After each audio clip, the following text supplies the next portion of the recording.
ঝটপট বানিয়ে ফেলুন বিকালের নাস্তায় আলু দিয়ে এই রেসিপিটা।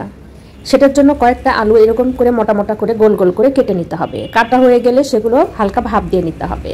ভাপ দেওয়া হয়ে গেলে সেগুলো বেশ ভালো মতো শুকিয়ে নিয়ে অন্য একটা কড়াইয়ে তেল দিয়ে সেই আলুগুলো দিয়ে বেশ কিছুক্ষণ ভাজতে হবে, যতক্ষণ না সোনালি আকার ধারণ করে। ভাজতে ভাজতে দেখা যাবে এক পর্যায়ে আলুগুলো ফুলে উঠেছে। এই পর্যায়ে বেশ কিছুটা চাট মশলা আলুর ভিতরে ছড়িয়ে দিতে হবে।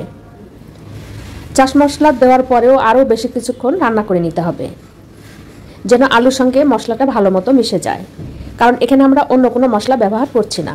নামানোর আগে উপর দিয়ে পেঁয়াজ পাতা, ধনে পাতা, পুদিনা পাতা যেটাই আপনার ঘরে আছে না কেন সেটা ছড়িয়ে দিয়ে নামিয়ে নিয়ে গরম গরম পরিবেশন করুন আলুর তৈরি ঝটপট এই রেসিপিটা। হ্যালো এভরিওয়ান, আজকে বানাবো ডিমের ভুনিয়া ভুজি। এই রেসিপিটা আমরা ভাত, রুটি, পরোটা যে কোনো কিছুর সাথেই খেতে পারি। এই জন্য আমাদের প্রথমে সবজিগুলো কুচি কুচি করে কেটে রাখতে হবে। এটা যে কোনো সবজি হতে পারে। এখানে আমি বরবটি নিয়েছি। সবজিগুলো কেটে সাইডে রেখে দিব। অন্য একটা কড়াইয়ে তেল দিয়ে সেখানে 4-5টা ডিম দিয়ে খুব ভালো মতো ভেজে উঠিয়ে রাখবো। ওই তেলের ভিতরে আগে থেকে কেটে রাখা আদা, রসুন, পেঁয়াজ, কাঁচামরিচের কুচি দিয়ে বেশ কিছুক্ষণ ভেজে কেটে রাখা সবজি দিয়ে খুব ভালোভাবে রান্না করে নিতে হবে, যেন সবজিগুলো সিদ্ধ হয়।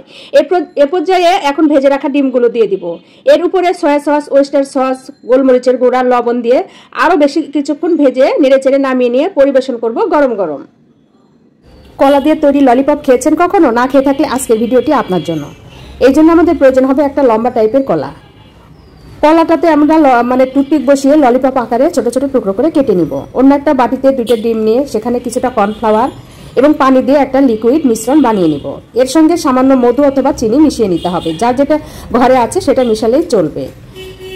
এখন ললিপপ আকারে কেটে রাখা কলাগুলো এই লিকুইডে ডুবিয়ে গরম তেলে মচমচা করে ভেজে নিতে হবে। এই রেসিপিটা বাচ্চাদের খুবই পছন্দের। আপনাদের ঘরে যাদের বাচ্চা আছে তারা এই ললিপপ রেসিপিটা বাচ্চাদের বানিয়ে দিতে পারেন।